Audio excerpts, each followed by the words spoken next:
Hi et, for today sudan magluto tag lumpiang toge with hotdog. Muning mga ingredients et, hotdog, giniling, bombay, ahos, lumpia wrapper, toge, asin, chili powder, bitsin, mantika. Sa karahay et, kibutangan na tog mantika. Then iuna na tog gisa ang hotdog. Ang tama-tama na matoasted siya. Then ipadaplin paghuman. Dan sunod kay ang giniling, ipatoasted yap na to gamay, dan padaplin na pod. Sunod kay ang bombay ug ang ahos. Pag ma-brown na siya et, kay halo na nato na sila. Isaw na to sila sabay. Dan mitahan na tog tuyo para siya lasa.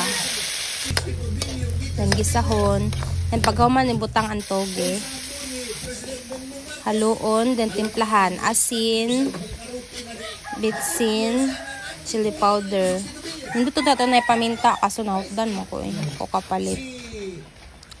Dan pag mubukal-bukal na siya gamay, i-half cook lang na to na siya. Dan pwede na siya kuwaon. Okay, lutoon pa na to naon niya sa wrapper. Dan sa pagbalot et, kay lahi ko og tirada. Unaon ako ang side og fold bago siya i-roll. Nga na siya. Kay paminaw na ko kay mas dali siya. Sa kung panlakan na et, kay tubig ra et. Naon siya et.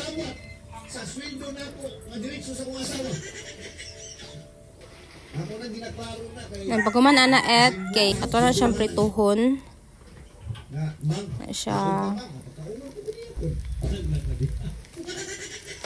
Ilugangan ako siya mantika et kanang puti dira kay gamay mo kay mantika akong nabutang.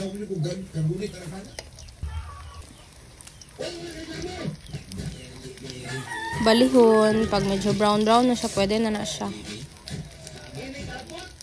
Sa pizza 15 o pizza 30 asa man dilakson daw ako kamalo kay wagi ko ang muli balik. Mao na siya et mga unta.